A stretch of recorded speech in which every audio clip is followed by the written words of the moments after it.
আমরা এখন রয়েছি বাইকোর গ্রামে। বাইকোর গ্রামের এক বহু প্রাচীন যা অলৌকিক ঘটনা দিয়ে মোড়া এমনই এক মন্দির, মা খ্যাপাকালীর মন্দির। আসুন সেই গল্পই আজ আপনাদের শোনাব।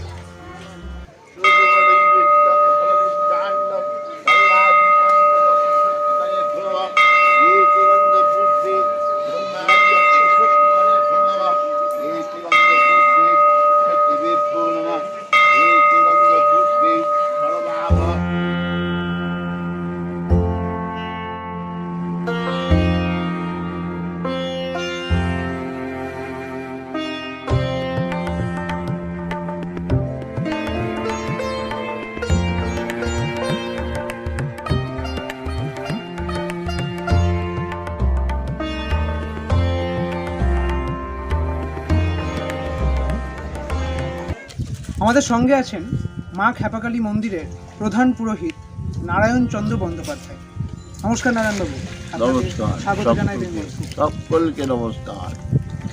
একদম শুরুর ঘটনা, কিভাবে পুজো শুরু হলো, কিভাবে মাকে পাওয়া গেল, সেটা যদি একটু সংক্ষেপে আমাদেরকে, বিস্তারিত কিন্তু সংক্ষেপ করে যদি একটু বলেন। আমাদের এখানে বৌদ্ধ, কায়স্থ এবং ব্রাহ্মণ তিনজন সিদ্ধিলাভ করতে গেছিল। তারা সিদ্ধিলাভও করেছিল। বৌদ্ধ ব্রাহ্মণ সিদ্ধিলাভ করে একটা খড়গ পায় পাগলা নদীতে। সেই খড়গ এখানে প্রতিষ্ঠা করে মা পাগলা নদী এবং পাগলা কালী, খ্যাপা কালীর উদ্ভব ঘটে। তিনি এই উদ্ভবটা ঘটান। এইখান থেকে শুরু। এগুলো যদি বলেন কতদিন আগেকার ঘটনা, আমি একটা উদাহরণ দিয়ে বলতে পারি। আমাদের এখানে যে জটা বাবার স্তম্ভটা আছে, সেটার কিন্তু প্রতীক, মানে তার কিন্তু ছবি নেই। তার কারণ হচ্ছে, যখন ছবি ছিল না তখনকার দিনের জটা বাবা। অর্থাৎ বলা যায়, আমার যেটা ধারণা, এটা আমার ব্যক্তিগত ধারণা পোষণ করি আমি, সেটা হচ্ছে পাল রাজাদের এবং সেন রাজাদের আমল থেকে বিভিন্ন এই দিকগুলোতে বিভিন্ন ধর্মীয় যে প্রতিষ্ঠান সেগুলো গড়ে উঠেছে। তার মধ্যে এটি একটি। এখানে আজ পর্যন্ত মা কালী পূজিতা হয়ে আসছেন এবং সমস্ত এই এলাকার যারা গরিব মানুষ, যারা চাষি মানুষ, তারাই মা কালীকে পুজো পার্বণ দেয়। তারাই চাষের জিনিসপত্র সব দেয় এবং চাষের যে কোনো ফসল ফলালেই প্রথমে দিয়ে যায় মা কালীকে।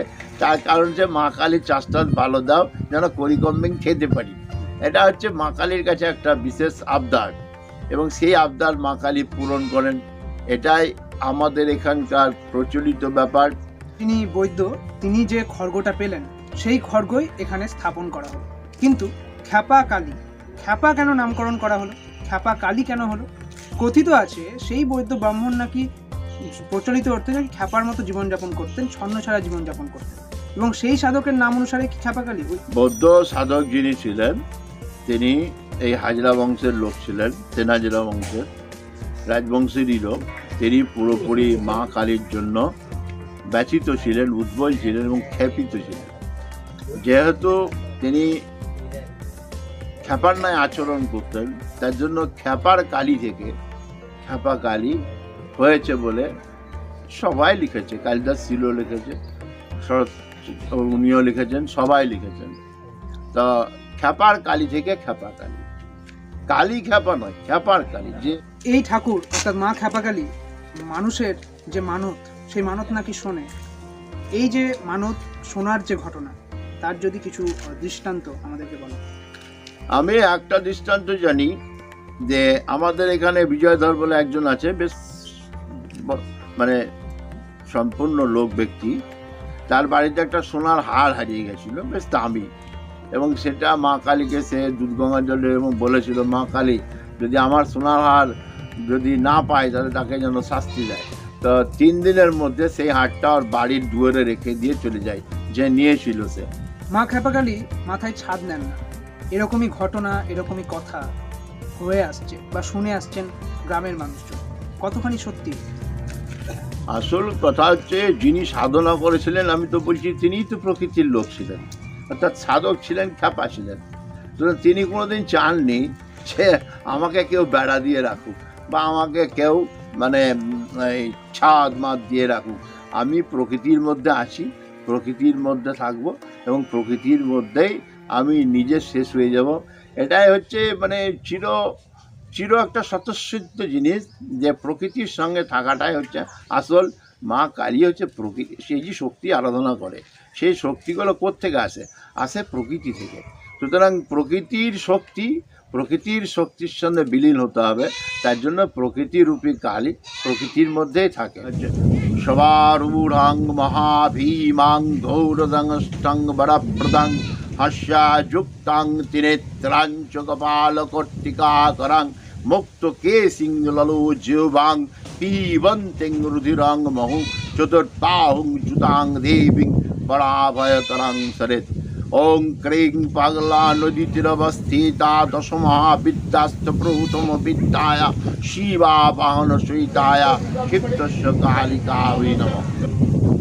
এবার মন্দির এখানে কেউ তৈরি করেনি এবং করতে সাহসও করেনি। মন্দির এখানে যেটা মন্দির সেটা তো মন্দির, অর্থাৎ পৃথিবীর বসুমতীর ওপরে পা দিয়ে থাকবে যেখানে, সেটাই হচ্ছে ঠাকুর। যদি পা দিয়ে থাকে সেটাই মন্দির।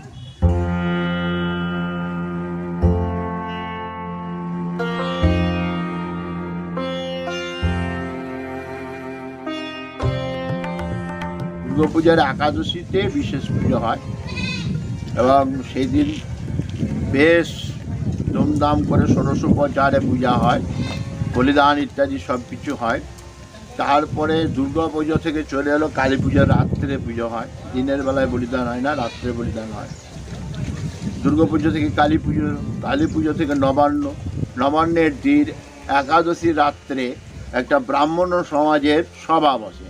সেই সভাতে গোটা গ্রামের সমস্ত নিয়ে আলোচনা হয় এবং সমস্ত ধর্মীয় বিষয় নিয়ে আলোচনা হয় এবং সেদিন আমাদের নবান্নের দিন স্থির হয়। এবছর ঠিক হয়েছে 21 অগ্রহায়ণ এবং এই নবান্ন অনুষ্ঠান উদযাপিত হয় দিনের বেলায়।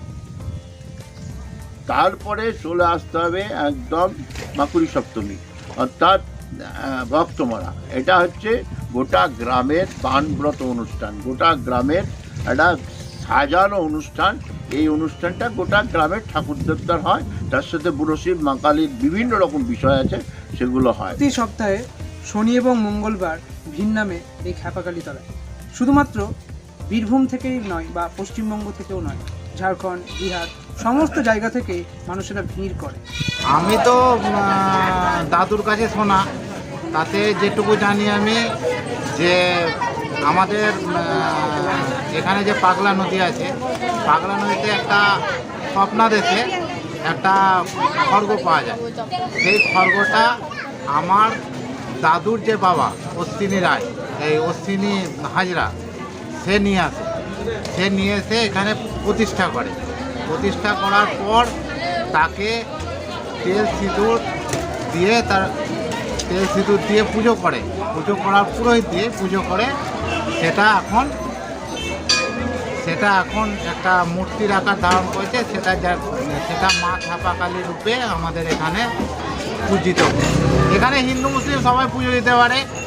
পুজোর নিয়ম হচ্ছে যে এখানে ব্রাহ্মণে পুজো করে, সেই ব্রাহ্মণকে দিয়েই পুজো করানো হয়। আর যে কোনো ধর্মীয় সম্প্রদায়ের লোকই পুজো দিতে পারে। অনেক মুসলিম লোক পুজো দিতে আসে, মুসলিম মহিলারা পুজো দিতে আসে। অনেকে কিছু হারিয়ে যায় বা কোনো কিছু হয়, কোনো কিছু মানে সোনা গয়না কিছু হারিয়ে গেলেও তারা মায়ের কাছে এসে ভক্তি করে। হ্যাঁ, আমরা বলে দিই কীভাবে ভক্তি করতে হয়, তারা তো জানে না সব জিনিসটা, সেইভাবে তারা ভক্তি করে। মুসলিম মহিলারাও করে, মুসলিম ছেলেরাও করে, আসে তারা। এখানে বলি বলতে পাঁঠাই বলি হয়, আর কোনো সময় শূকর বলি হয়, কোনো সময়।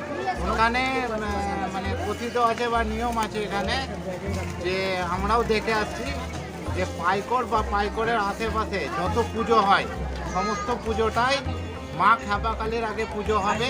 মা খ্যাপাকালী পুজো শুরু হওয়ার পর পরবর্তীকালে সেই পুজোগুলো শুরু হয়।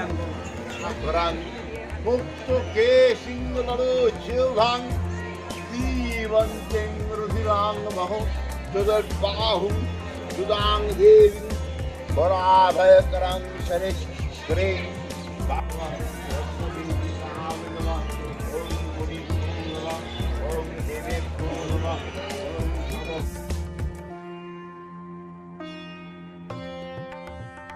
সেই অধিষ্ঠিত কাল থেকে আজ অবধি এক গভীর বিশ্বাসকে সঙ্গে করে জাতি ধর্ম নির্বিশেষে পূজিতা হয়ে আসছেন পাইকড়ের মা খ্যাপা কালী।